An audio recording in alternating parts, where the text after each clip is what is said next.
I heard some people saying recently that the idea of selling online courses is dead, that the market is saturated, the gold rush is over, but the facts tell a completely different story. In 2026, the global e-learning market is projected to pass $400 billion, and in the next 4 to 5 years is projected to double that. So the real question isn't, can you still make some kind of profit here? It is, how much can you actually generate in 2026 with this as an evolving business model? I'm not only somebody who is in the industry, but over the years, I've helped more than 10,000 creators build and scale their own online course businesses. So I've seen exactly what works and what doesn't. Today, I'm going to break down the numbers. I'm going to share what are the most popular niches, and I'm going to explain what are the opportunities that have gone away and what are the opportunities that we have right now. Okay, looking through some of my notes here, one of the things that is important to mention that has not changed and is not going to change is that your potential customers are not looking for information. If you are building any kind of online knowledge or learning business, whether you call that an online course business, a coaching business, a community, then your potential customers are looking for real tangible outcomes. There's something that they want to become.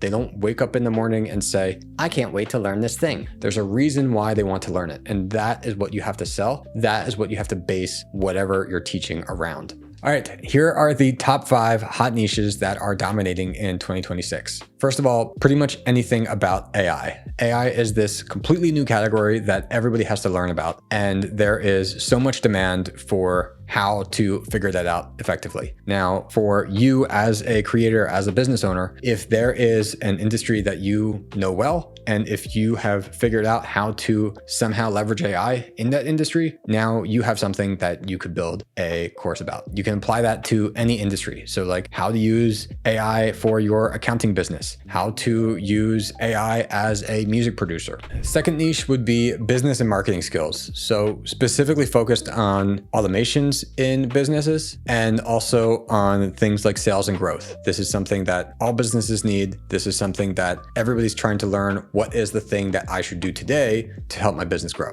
Third, and kind of as a general category, is health and well-being. There are all these hyper-specific kind of sub-niches here, like mental health for executives or biohacking for longevity. And these all exist because health and wellness has a lot of demand and people are willing to spend a lot of money on it because people value their health. And fifth would be finance and career. So any of the kind of niches that will especially serve things like people in Gen Z and Gen Alpha, where they are entering the workforce now and they're trying to figure out not only what are they going to do in their lives, how are they going to succeed in their lives, but also how can they be prepared for this world that is suddenly changing faster than ever. So to sum it up, I'm not sure if any of those niches really surprised you or not, but one of the other ways to focus on this that is kind of a more timeless thing is that the kind of core 4, health, wealth, love, and happiness, are all areas of people's lives where they're willing to spend a lot of money because they care about these things. So topics that connect to these things are always going to be in pretty high demand. And I would also say though, that if the topic that you care about is not in any of these areas at all, then that doesn't mean you should not do it. Because in fact, one of the most interesting things I think to a lot of people that I've been able to see after helping more than 10,000 creators is that basically any niche can succeed. And I've seen the craziest niches out there where it's like, who does this? Who cares about this thing? Who's willing to spend money on this thing? And I can point to a creator that's had success with that. Unless your goal is truly that, oh, I have to make millions and millions and millions of dollars, then I would say just focus on the thing that you care about. I would say really in general, just focus on the thing that you care about, regardless of what your goals are financially, because you are going to be able to make enough from whatever it is that topic that you want to build a business around. This is not financial advice. I'm not claiming that you're going to make any kind of specific income, but I'm hoping to educate and inspire you and to let you know that it is possible to build a business around the thing that you care about. And that is a bigger risk that you just don't do anything because you're kind of stuck in wondering, oh, is this thing more profitable? Or I heard somebody say this, maybe I should try that. Just go ahead with the thing that you have experience in and that you care about and start building from there. Now I want to touch on 2 very general pricing models for these kind of businesses, because I've seen a lot of people make mistakes here, and I want to make sure that that is not you. First is the idea of the lower ticket model, that you're selling like a $10 to $20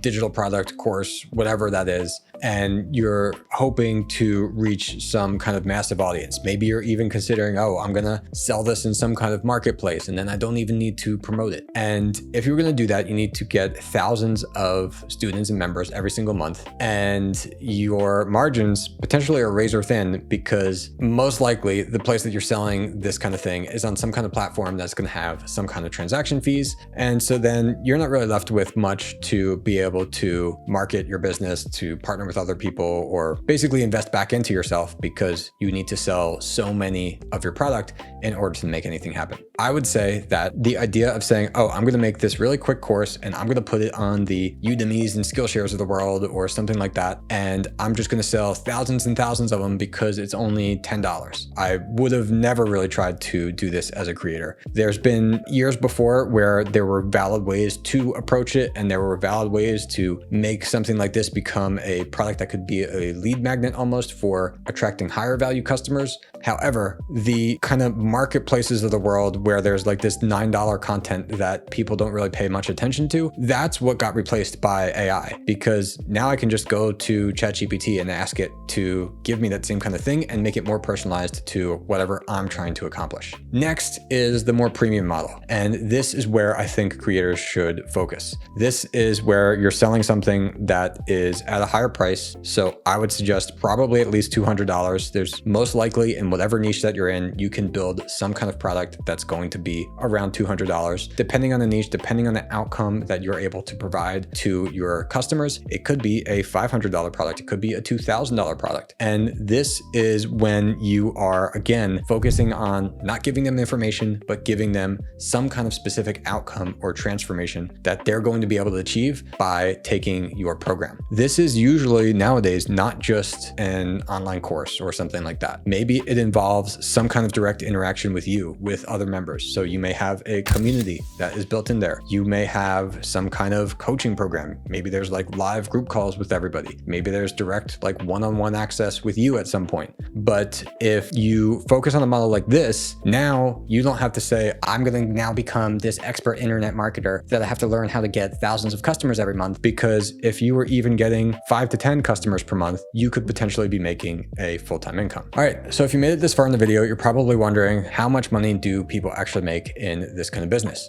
And the answer is going to depend on the value of the problem that you can solve. But getting into the actual specifics, I think there's kind of like 3 categories of creators here. I would say that there's the kind of side hustle, side project creator, where they're doing this as a supplement to their income. They are not really working on enough that they intend for it to really replace their income. And if we do some simple math here, if you were selling a $100 course, then you need 10 sales to make $1,000 with it. If it was a $250 course, then you need 4 sales to do the same amount. If you were maybe the next category of creators, that you are maybe at the level of this being a part-time income, maybe it's been able to turn into your full-time thing. For creators like this, we've seen some creators have been able to accomplish it relatively quickly. We have a couple stories on our website at heightsplatform.com, which I think can be found to be inspirational, because it's a range of different niches of creators who have been able to accomplish building these kind of things in their businesses. One that I particularly like that stands out to me is the story of these creators who built a course around the hammered dulcimer and learning music theory around that as well. And I'm a musician. You can see from the guitars behind me, I did not know what that instrument was when I first heard about it from them. And they have been able to generate a 6-figure business from this course that they're teaching. And so that is one example. It's picked out of many, but it is a great illustration, I think, that you can teach the thing that you care about and build a business around it. So if we did some math around this, if you made a $300 course and you got 10 sales, that's $3,000 a month in gross revenue. $500 course would be $5,000 a month. Now, if you were going to do this as a like full-time thing, if you had a higher price program, $1,000 course times 10, that's $10,000 a month right there. If you look at the final type of creator, the like outlier creator, what is interesting there is that these creators have been able to sometimes build these multi-million-dollar businesses around teaching the thing that they care about. And what I would say that we found that is very interesting is that the kind of like income demographics of course creators very much aligns with entrepreneurs in general, or even like people just regular income demographics in general. So starting a online course business does not mean you're going to instantly become a millionaire or something like this. So I think that's interesting. I think it's realistic because it's both inspiring and both letting you know that if I don't know, when you see these people posting income screenshots and all this stuff and saying, oh, I made all this money today and that kind of thing, a lot of those are AI bot and things that you probably shouldn't listen to. But the good news is that there are thousands and thousands of creators out there who have something that they care about and have built a business that is bringing in an amount of revenue that they are very happy with. If you are planning to create any kind of online knowledge business, I would love to help you out with that. And here's the part where I get to promote myself a little bit. I'd love for you to check out heightsplatform.com. It is completely free for your first 30 days. There is no credit card required, and it is an all-in-one solution for whatever kind of online knowledge business you're trying to create. It will help you build your website. It will help you build your online courses, your challenges, your community memberships, your coaching programs, your digital downloads. You can not only create all these things inside Heights Platform, but Heights AI can help you do it. Heights AI can help you build your web pages to promote these things. It's going to help get those ideas out of your head and into real digital products that you can sell. So again, it's heightsplatform.com. I'll put a link in the description below. If you are not quite ready to start building these products yourself, but you're interested in all this and just want to learn more, then I would suggest you join creatorclimb.com. That is our free community of over 10,000 creators. We've got training content there about how to build and launch an online knowledge business in the next 30 days. And the community itself, the website itself, everything you see there is built using Heights Platform. If you made it this far in the video, I want to hear from you. What is the niche that you are planning to build a knowledge business around? I hope you enjoyed this video. If you did, please remember to like and subscribe.